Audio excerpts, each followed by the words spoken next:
Episode 40. Today, I wanted to take a step back and review what we have discussed so far.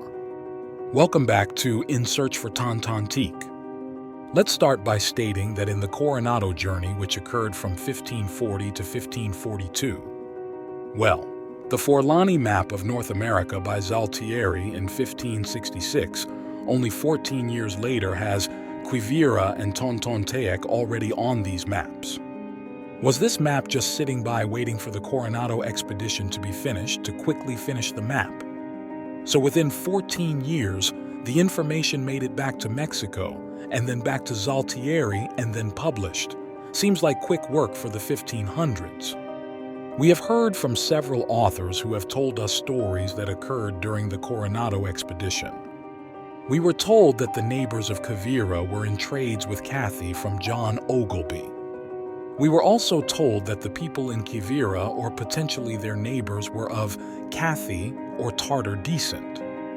Then, towards the end of the century, we have Tartaria Imperium by Giovanni Maggini in 1596, where on the American coast it has a deliberate placement of river systems and cities placed.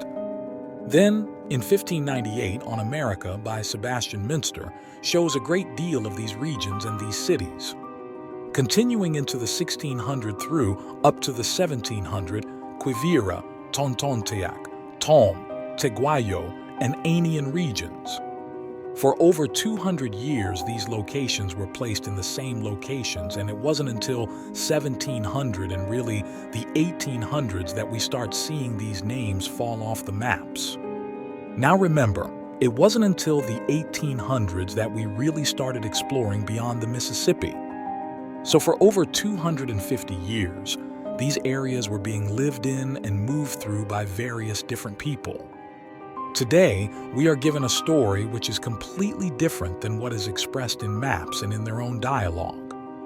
Today, it is most commonly believed that he traveled up from Mexico into Arizona and then cutting across what is currently known as Arizona into what is currently known as New Mexico and located Cibola there. The 7 cities are most commonly associated with the Zuni Pueblo of New Mexico, which is located pretty close to Santa Fe. It is believed that Coronado attempted to locate Quivira and went eastward into the Kansas region. It is most commonly understood that Coronado arrived in Quivira, or the Quivira of Kansas, in the spring of 1541. The British had a colony on the west coast of the United States called Nova Albion, somewhere near the location called Quivira. If these were the most detailed and accurate maps being depicted at the time, wouldn't a person who lived in Nova Albion notice these maps' inaccuracies? Better yet, wouldn't an explorer make the correction? If within 14 years of the Coronado journey, they were able to create a map with the locations that the Coronado's journey came across, then I would think that on the next venture into this area, map makers would be given newer information. As these maps change with different land features, why would the cities remain? Which brings me back to the Father Quino map. Father Quino made this map depicting the area known as Primalta, with some of the Spanish missions marked upon the map. This map has kept me up at nights because of this Saint Dionysius. Saint Dionysius was a mission established in 1700. It remains on Father Quino's map as a symbol constantly reminding me that it was there. I came across a small piece on this property.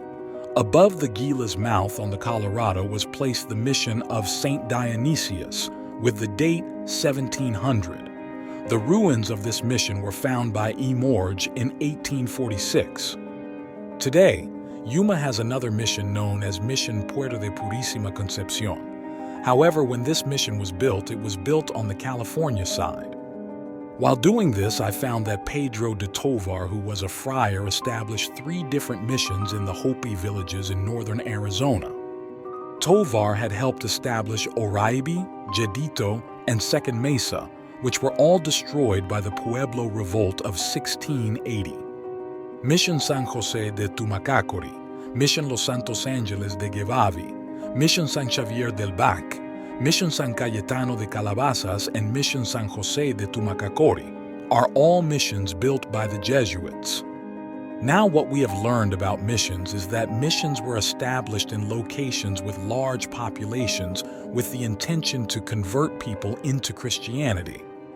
This Father Kino map has most of the missions depicted towards the bottom of the map. However, St. Dionysius is depicted at the mouth of the Colorado and Gila rivers. But we also see St. Philip's, and we see Casa Grande. Both of these sites have a cross depicted at it as if it was their mission. This has never set well with me. First of all, where or what is St. Philip's? I spent some time attempting to hunt down this location in Google and also on Google Earth. The only attempt at even dismissing this was that it was proposed locations for future missions. I did find a mention that said that several church services were done within the Casa Grande ruins. So this makes me think that the explorers were utilizing structures that were already there. Were these missions existing structures? These maps, missions, and ruins tell a story that contradicts today's mainstream narratives. They suggest a complex web of cultural exchange, movement, and settlement that predates our modern understanding. The consistent placement of cities like Tontonteac and Quivira over centuries, despite the evolving maps, points to a deeper mystery starting to be unraveled. The question I'll leave you with today: